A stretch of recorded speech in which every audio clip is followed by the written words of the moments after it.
It's actually sad how many people want to start a YouTube channel, but eventually don't because they're scared of people finding their channel and humiliating them. Hey guys, welcome back on the moon. First of all, I would like to introduce myself. I'm Moonemi and this is my first ever actual long form video. And look, I know it's been a while since I posted, but I want to commit to this channel and take it more seriously from now on. So if you would like to support, like and subscribe for more. I did post some speed paints on one of my favorite drawings so far. You can also check out my shorts, but I never made a video talking about something like this. So, onto my introduction. My pronouns are she, her, I'm 18 years old, I'm an INFJ, and I love art, movies, psychology, pop culture, music, video games, and a lot more related stuff. So in this channel, I'll be talking about things that pique my interest while you guys can have a look into my creative process in the background. Also, I would like to mention that I have a second channel called Space Capsule where I make playlists that match certain themes or shows that I like. So it will mean a lot for me if you check them out. Okay, then let's start with the video. The thing is, we're not scared of random people on the internet finding our channel, we're scared of people we know in real life finding it.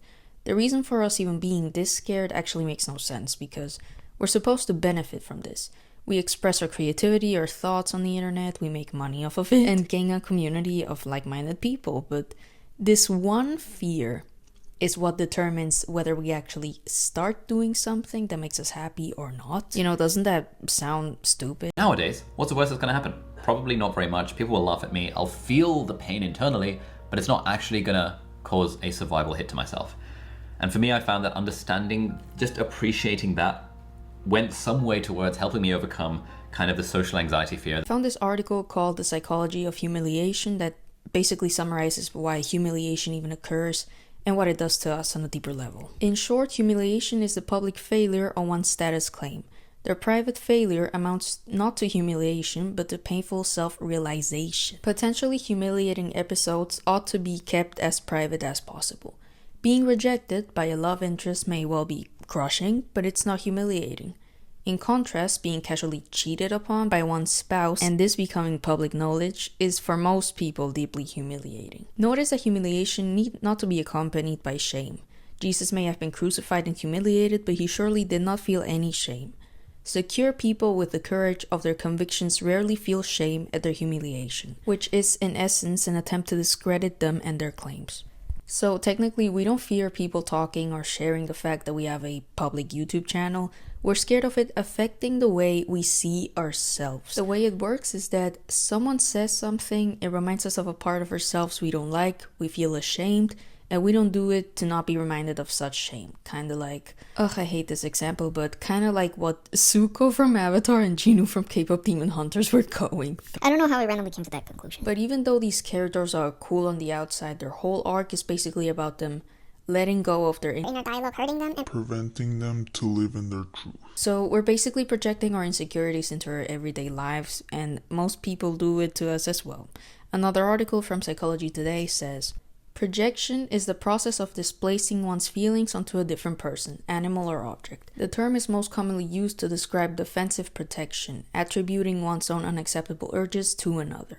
For example, if somebody continuously bullies and ridicules a peer about his insecurities, the bully might be projecting his own struggles with self-esteem onto the other person. If we grow up around people like our parents constantly telling us a certain thing over and over again, we will grow to believe it someday. Because most of our input tells us something, which in our head means the majority must be right. It's basically social conditioning at its finest. So that person will look at your YouTube channel and go like, this is so cringe, for example, and gossip about you trying to get proof that what they were taught as children, in this case that they shouldn't follow their passions because it will make them successful, for example, is in fact correct. When I started my YouTube channel, I had been supposed to start this channel years before I actually started the channel, and I was always so scared. I was scared that I didn't know what I was going to talk about. I was scared that people weren't going to watch. I was scared that I wasn't going to do it right. Like, there were so many fears that came into place that prevented me from starting my channel years before I actually did.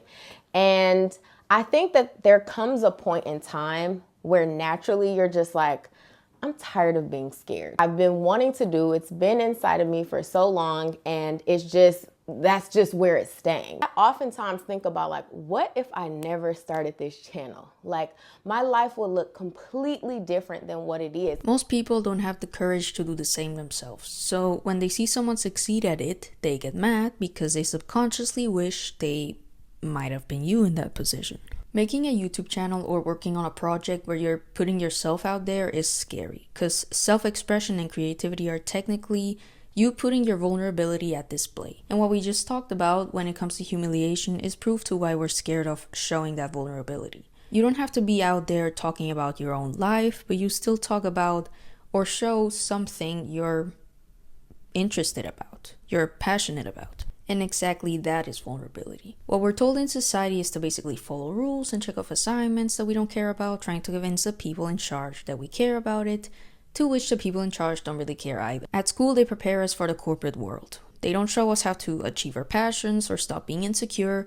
We are sort of forced to listen to what is in front of us, no matter how convenient or important it is, so we learn not to only listen to our teachers and bosses, but also to listen to what other people tell us. Now, I don't want to go on too much of a rant on why the system is failing us, but it also sets us up to not follow our intuition and spark, if you will. Many don't start a YouTube channel when they actually want to for these exact reasons. But there are people who train themselves to not care too much about others' opinions and people who know these things already. So now that you know, remind yourself every time you feel self-conscious about, posting something on the internet, whether it's a YouTube video, a TikTok, a song, or another personal project, remind yourself that these people laughing at you don't have anything better going on for them except for making fun of other people and making fun of you. So that's basically their dopamine hit.